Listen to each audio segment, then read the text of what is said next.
all you guys who had qualified for that very first Classic, what went through your mind when it was announced, Ray announced this, that it was going to be at a mystery lake?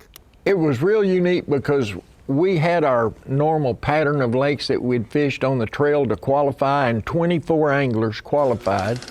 Ray told us that he was going to have a mystery lake, and not only that, we could only take 10 pounds of tackle. I hope you brought a lot of long string. And the envelope, I'll open it now. And in here we have the destination. I know all of you have been waiting. You're headed for Lake Mead. Next stop, Las Vegas.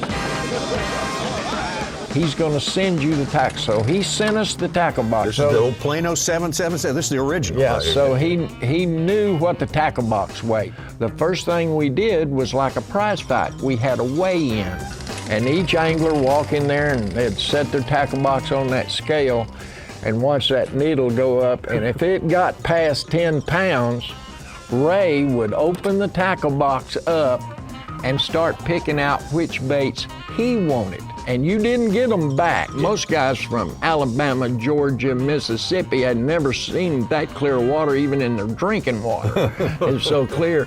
Ray made the statement that we're not gonna hold the world's championship in a fish hatchery. You're gonna have to show your talent here to catch them.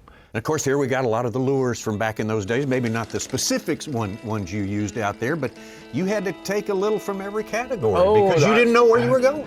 The iconic brands that we had on the market back then were Rebels, Bombers, Cotton Cordell, Smithwick, which still remain the really iconic brands of today. And this little, where is it, right here? This was one of our most popular lures back then. That's a little 400 series Bomber. You can throw this into anything, any kind of cover or tree. There's be a few old logs or stuff, but the way that thing had hit something, it would wind itself through one of those old cedar trees or a piece of brush.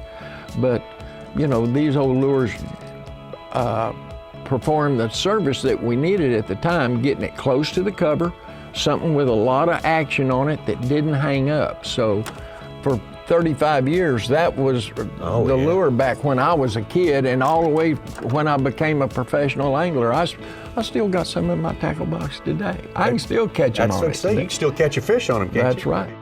Every fish that strikes your lure is telling you something.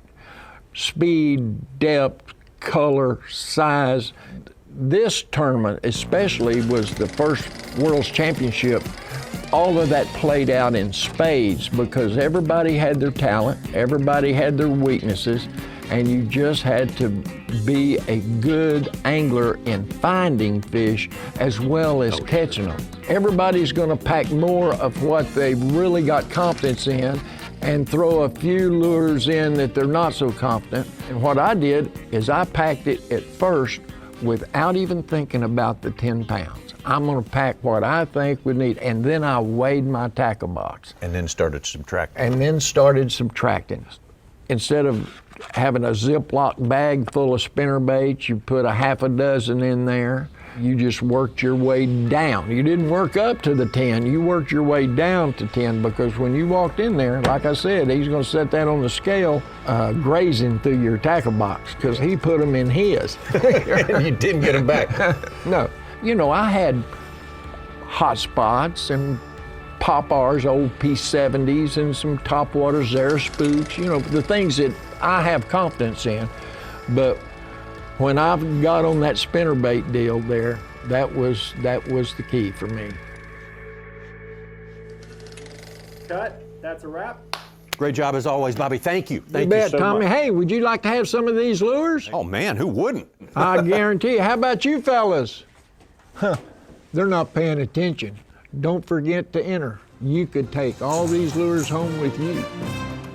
Enter the Rebel Retro Lure giveaway presented by Plano Daily for a chance to win a set of rare collectible antique lures and a Plano 77 tackle box, just like those used by anglers at the very first Bassmaster Classic 50 years ago. Winner also receives a giant package of brand new lures and a new tackle box. Enter daily at Bassmaster.com/retro lure giveaway. Deadline to enter is March 16th, 2020.